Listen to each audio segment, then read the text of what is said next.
Kontroversi seputar vaksinasi berbayar bagi perorangan masih bergulir.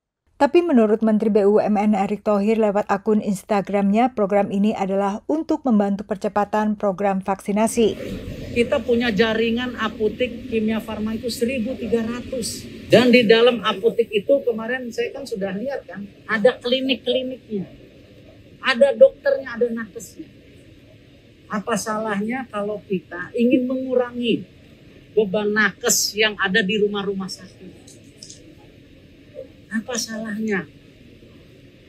Kita ingin bantu. Vaksinasi gotong royong awalnya diprakarsai Kadin dan dibayarkan oleh perusahaan untuk para karyawannya. Namun kini rencananya diperluas menjadi vaksinasi gotong royong individu. Menurut Erick Thohir, vaksin gotong royong dan vaksin gratis dari pemerintah berasal dari dua jalur yang berbeda. Meski BUMN membantu kedua program itu. Sementara Menteri PPN Kepala Bappenas yang ditemui VOA saat lawatan di Washington DC mengatakan program vaksinasi berbayar adalah program alternatif.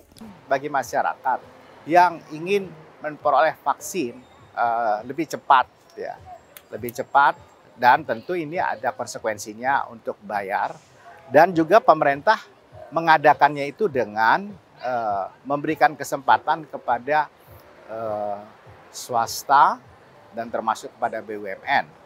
Nah, dalam hal ini pemerintah sama sekali tidak ikut terlibat di dalam pengadaan vaksinnya itu. Dan vaksin tersebut sesungguhnya vaksin yang diperoleh secara komersil oleh mereka, dan karena itu mereka menjualnya juga dengan secara komersil.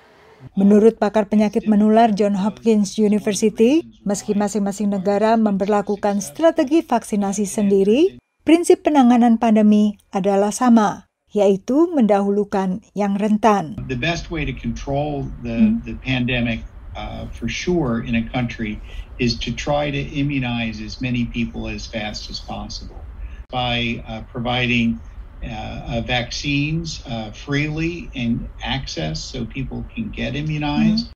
Early on, certainly here in the United States, there was scarcity, so we tiered immunizations to people that had the highest risk for severe illness, and then as the supply became more plentiful, then really everyone was immunized. Di tengah lonjakan kasus COVID dan mengganasnya varian Delta di tanah air dan masih tingginya jumlah orang yang kesulitan mengakses program vaksinasi resmi, ahli medis menilai penerapan kebijakan siapa yang bisa membayar akan mendapat vaksinasi lebih cepat. Justru akan kontraproduktif dan tidak menyelesaikan isu terkait seperti rumah sakit yang penuh dan harus menolak pasien serta upaya menekan angka kematian.